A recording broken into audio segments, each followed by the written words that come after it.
Happy 2022. Betty White passed away. We are off to a rough start already, people. R.I.P. Betty White, seriously. Yeah, I know, it's been 2 months or so since I last posted anything. I'm okay. I'm alive, just working my ass off, like a lot of us are, and dealing with the back and forth of are we safe or are we not.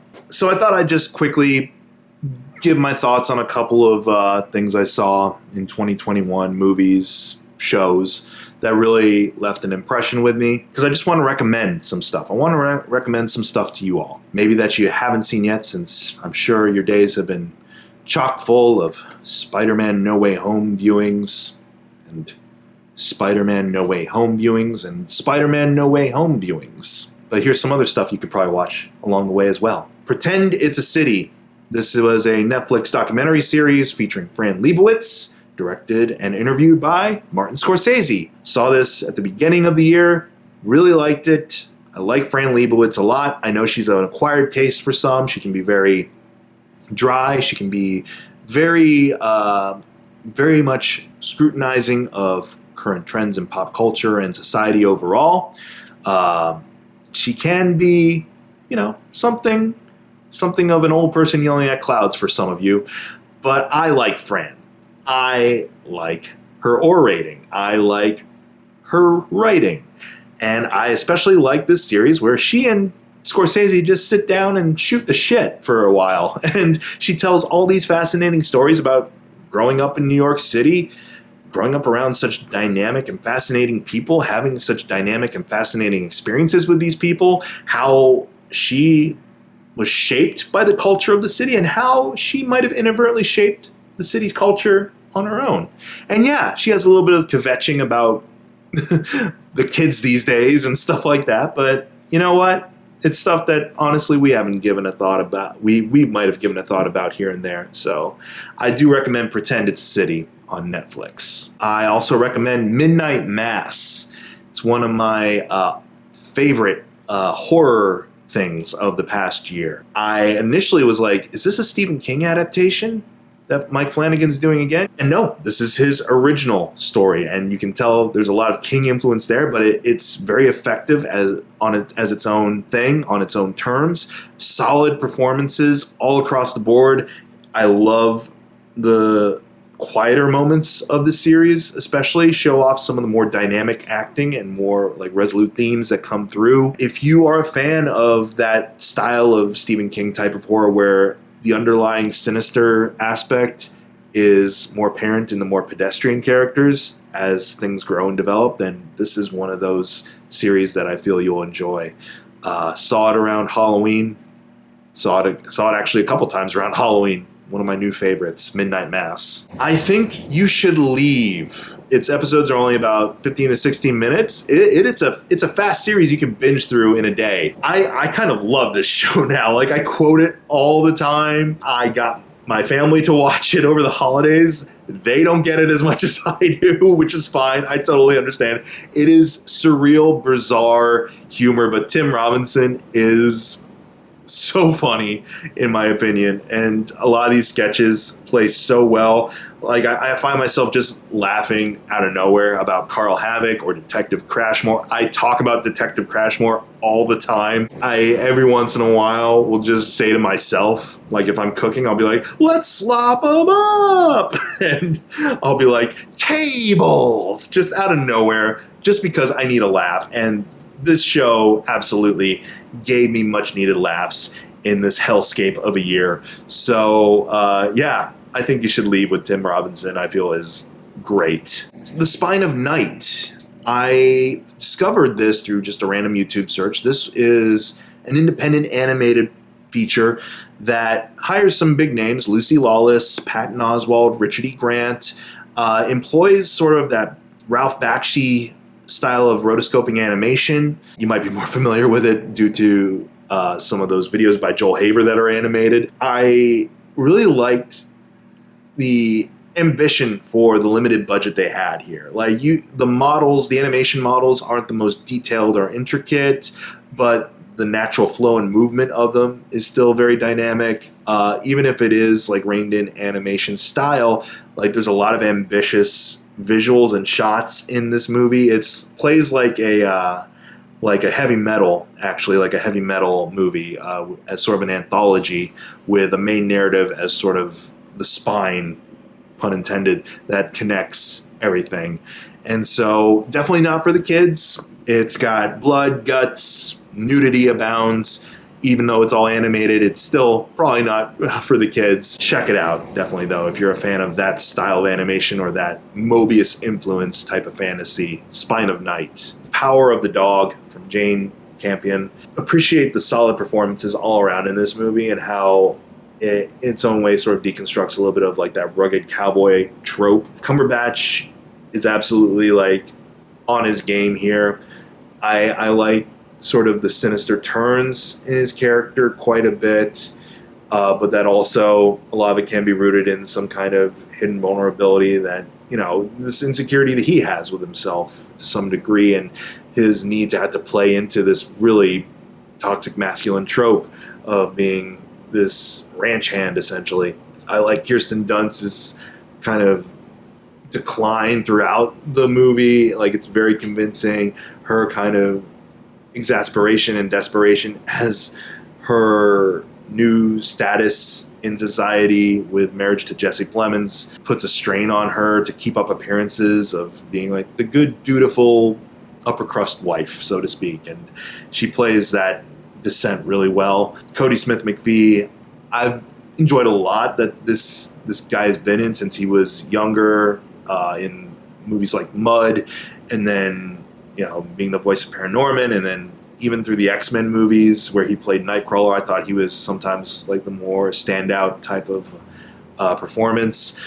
And here, like, he absolutely like gets to shine and have a reveal that I did not see coming at the end of the film, and really appreciated and enjoyed. Like, overall, just a really enjoyable film in that aspect. Not a feel-good movie by any standard, but engaging movie, certainly. Pig. Oh my god, I need to talk about Pig. I love this movie. It's probably my favorite of the year. A subdued yet intense Nick Cage performance. An exploration of a very relatable human theme that goes to some extremes. I love this. I know the marketing really kind of let this movie down a little bit because the marketing played it up like this is going to be John Wick, but with a pig. And no, it's not that at all. It's something completely different, but I do recommend you watch it. I absolutely fell in love with this film. In the third act, I found myself sobbing uncontrollably at a dinner scene involving 3 people. Nothing had been said yet. It just clicked for me at a certain point in the meal. Like, I'm like, oh my god, I know what this means. And I'm like, oh my god, I know what this means to a certain character in this meal. And this is devastating. This is emotionally devastating. And I got caught up in it. Like, it's beautiful. It's grimy. It's dark. It's bleak, but it's beautiful too. Watch Pig. So good. Dune. If you haven't seen it yet, watch it. So good. I watched this movie 4 times. Once in the theater, even. I just kind of like all iterations of Dune, even if they're not good. Like, I own the sci-fi 6-hour Dune miniseries with William Hurt sleepwalking. I own the David Lynch Dune. And there are still things I appreciate about just the scope of the story, but I feel the scope has never been properly captured in film until now. And I am not just looking forward to the continuation of Dune with a part 2, but also looking forward to more Denis Villeneuve stuff, just because he hasn't steered me wrong yet. I don't think there's a movie he's done that I've walked away from being like, ugh, no. Like, I've always enjoyed or been enthralled by Denis Villeneuve stuff. So, awesome. Solid adaptation. I can't wait to see more. Last Night in Soho, I love that this is Edgar Wright actually reining in his style a little bit. I mean, yeah, it's the 60s, so there's going to be a lot of style extravagant all around just due to the time and so forth. But I love that this does have comedic moments and darkly comedic moments in it, but it isn't a comedy. It's a thriller. It's a suspense giallo style thriller. and he plays with that so well in here. The dance sequence stands out as one of my favorite like editing choreography like moments of recent movies. I know there's some elements of the actual story and material that some people might not be comfortable with initially, or might be turned off by in terms of the angles that it takes. But just in terms from pure filmmaking standpoint, I really, really enjoyed Last Night in Soho. I'm a little sad that we won't get more Diana Rigg from here on out. This was a solid kind of final performance for her, and I am saddened that we won't see more of her down the line. So RIP to Diana Rigg as well. Nightmare Alley, this was a casualty of the Spider-Man No Way Homing. Just because screens got eaten up by more Spider-Man showings. And I hope people catch on to Nightmare Alley, because I think it is one of Del Toro's strongest. Absolutely. The supporting players, I feel, outshine Bradley Cooper here. He's fine in the lead, but Cate Blanchett, Rooney Mara, Toni Collette, David Strathairn, even Ron Perlman for the limited time he's in the movie, all of them, I feel, are just on top of their game. Del Toro still loves his fantastical, weird stuff. I think he saves a lot of that for the first half, and then in the second half, yeah, it drags maybe a little bit, but I was still caught up and still intrigued with where it was going. The last scene is absolutely a gut punch when you realize what's taking place for Bradley Cooper's character. So yeah, check out Nightmare Alley. I've never seen the original. I'm going to check out the original now, just out of curiosity, to see what liberties or what changes he took with the narrative or with characterization and so forth. The Last Duel. This was another casualty of the year, I feel, because it's a solid film.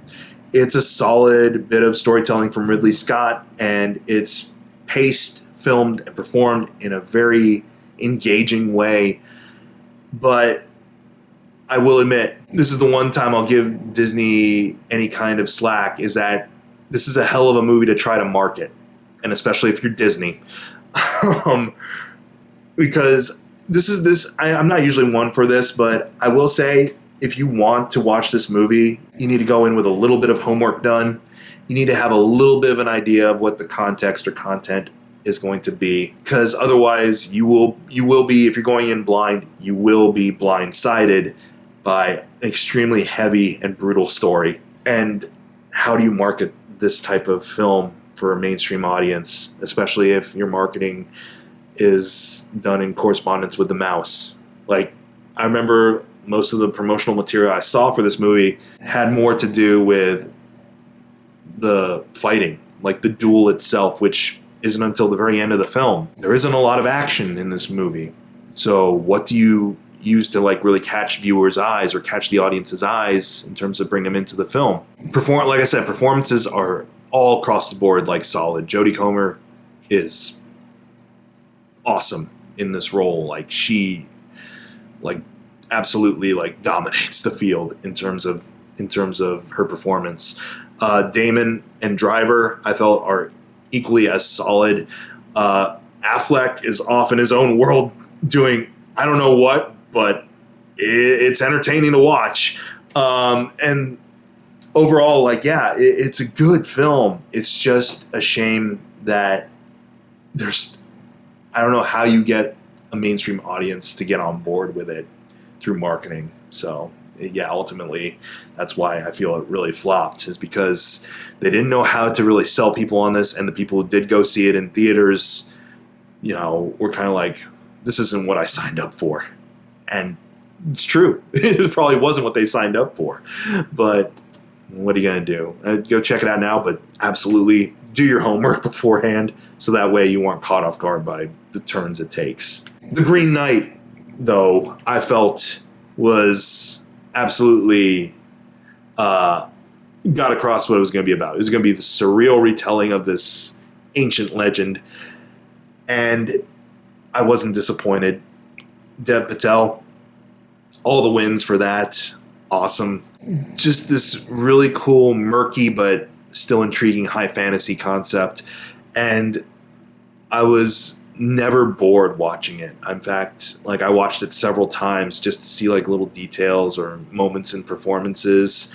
And yeah, it's one of my new favorites as well. Lamb was interesting. Again, marketing I felt did this movie a disservice because A24 was touting this up as being like their next horror thing that you gotta watch. It's not so much in the horror other than the initial premise, but then it plays out more like a drama about this broken family on many different levels, not just on the levels of parents and kids, but on the levels of your siblings, your in-laws, just playing on themes of isolation, not just physical isolation because they are physically isolated in the mountainous area in this farmland, but also like emotional isolation. Noomi Rapace absolutely rules in this movie, I feel. And then the end happens, which I get some people would be like, what the fuck is this? I was initially one of those where I'm like, what? And then I was like, oh yeah, that's right. But that's because I got so invested in the actual drama of what was taking place, I forgot like, oh yeah, the initial premise is Lamb. So yeah, okay. Congrats, movie. You made me forget that like it's inherently morbid and grotesque at first, and then it becomes this sweet little family drama until the end where it reminds you, oh yeah, morbid, grotesque. Remember these? Matrix Resurrections. This will probably be the last one I'll talk in depth about. I know I did a video log a couple months ago talking about what maybe I was expecting or what I was hoping this would be. I'll have to revisit that video to see like if it matched what I thought it was going to be or not. But my initial impressions of Resurrections, because I've watched it a couple times now on HBO, I like this movie.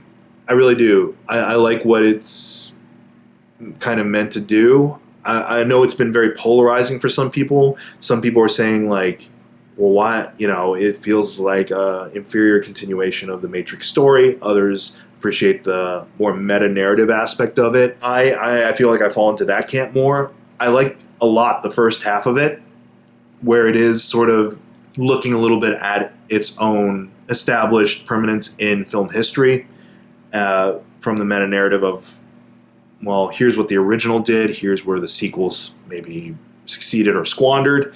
How do we revitalize this for the current generation? Like, there's a point where Jonathan Groff's character says, our parent company, Warner Brothers, it's going to do another trilogy with or without us, so we might as well get on board instead of be casualties cast to the side. And at that point, I'm like, I see you, Lana Wachowski. I see you. So the second half, it's still pretty solid, but that's when it falls more into the regular Matrix mythos and continuing the established story. I can understand if you haven't invested in the sequels. I feel at that point you're going to be lost. The first half, you'll be probably caught up pretty well because it tackles more of the influence that the first Matrix movie had. And so a lot of the references or a lot of the calling back to it you'll get. But if you were one of those people who was like, Reloaded and Revolutions sucks as a combo, then the second half of this film might not be to your liking. Or if you were just kind of impartial to the sequels, you might be a little confused as to why is Jada Pinkett Smith here? Or what's with the French dude in Oscar the Grouch cosplay? So you might have forgotten some elements, perhaps. For me, though, I like Matrix overall as a franchise, and I felt that this served as a solid kind of critique on itself with a solid meta-narrative and pretty well established like takedown of not just its own relevance in film, but also the industry overall and the idea of franchises overall. I'm just going to mention two more movies here. Don't Look Up. I'm just going to call this Strange Love Light. I watched it on Christmas Eve with my family, and what a bummer that was. There were parts that I laughed at, performances I really appreciated. I see you, Cate Blanchett. And I'm going to leave it at that because I know there's a lot of discourse about this movie. Outside of just those thoughts right there, I have nothing else to say. And Spider-Man, No Way Home. It's fine. It's solid. Watch more movies, please.